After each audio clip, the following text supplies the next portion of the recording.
తర్వాత ఏమైనా ఇష్యూస్ వచ్చాయనుకోండి అనవసరంగా మీరు చిన్నదానికి పెద్ద ప్రాబ్లమ్ తెచ్చుకున్నట్టు అవుతుంది. ఫ్యూచర్‌లో ఎలాంటి లీగల్‌గా ఇష్యూస్ రాకుండా ఉంటాయన్నమాట. చెప్తున్నానన్నట్టు ఏదో ఒకటి తీసుకుంటే మీకు ఫ్యూచర్‌లో ఎలాంటి ఇష్యూస్ రాకుండా ఉంటాయి.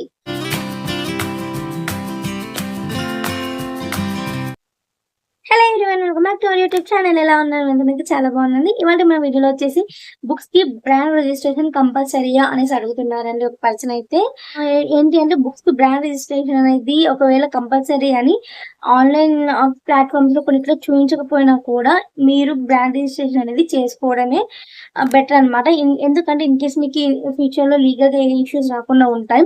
ఒకవేళ మీరు వేరే బ్రాండ్ వాళ్ళ బుక్స్ అయితే అంటే వేరే పర్సన్స్ బుక్స్ ఎవరైతే ఉంటాయో మీరు అది ఒకవేళ సేల్ చేసుకోవాలి అనేసి అనుకుంటే మాత్రం ఒకసారి మీరు ఎవరైతే కాపీ రైట్స్ ఎవరికైతే ఉంటాయో, ఎవరైతే ఓనర్ ఉన్నారో సో వాళ్ళ దగ్గర ఒకసారి అయితే కాంటాక్ట్ అయ్యి మీరు పర్మిషన్ అయితే తీసుకోవడానికి అయితే ట్రై చేయండి. ఎందుకంటే అలా తీసుకొని సేల్ చేయడం వల్ల మీకేంటంటే ఫ్యూచర్‌లో ఎలాంటి లీగల్‌గా ఇష్యూస్ రాకుండా ఉంటాయన్నమాట.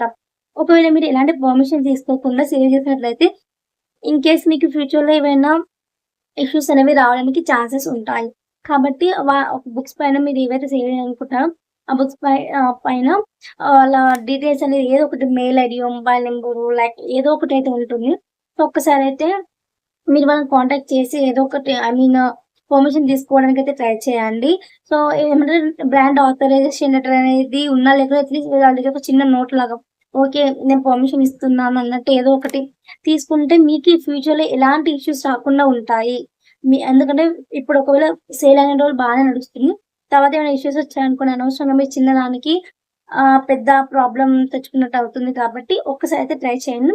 ఒకవేళ మీకు జనరిక్ రేట్‌లో పెట్టి అమ్మే ఆప్షన్ ఉన్నా కూడా ఫ్యూచర్‌లో ఏమైనా ప్రాబ్లమ్స్ రావచ్చేమో అన్నది ఒక థాట్ అది. ఎందుకంటే సేఫ్టీకి చూసుకోవడంలో తప్పేం లేదు కదండీ! సో, లేదు మేము జనరిక్‌లోనే పెట్టి అమ్ముతామంటే కూడా ఒకసారి అయితే ట్రై చేసి చూడండి. సో, మాక్సిమం ఇష్యూస్ రావచ్చు, రాకపోవచ్చు. అది మన హ్యాండ్‌లో ఉండదు. సో, సేల్ అయిన రోజులు బాగానే నడుస్తుంది. ఇన్‌కేస్ వాళ్ళకి అంటే సేల్ అయితే వాళ్ళకి కూడా మంచిదే. ఎవరైతే బ్రాండ్ ఓనర్స్ ఉన్నారో వాళ్ళకు మంచిదే. ఎందుకంటే వాళ్ళ బ్రాండ్ అనేది మీ ద్వారా కూడా సేల్ అవుతుంది కాబట్టి సో, అది మంచిదే. కాకుంటే ఇన్‌కేస్ వాళ్ళకి ఆ విషయం పోతే మీ మీద ఏదైనా లీగల్‌గా ఇష్యూస్ చేయడానికి లీగల్‌గా ఏమన్నా యాక్షన్ తీసుకోవడానికి ఛాన్స్ ఉంటుంది కాబట్టి సో, కొంచెం జాగ్రత్తగా అయితే సేవ్ చేసుకోండి. సో, ఇదండి ఇవాల్టి వీడియో. మీకు నా వీడియో యూజ్‌ఫుల్ అనిపిస్తే please do like, share and subscribe to my YouTube channel. Thanks for watching.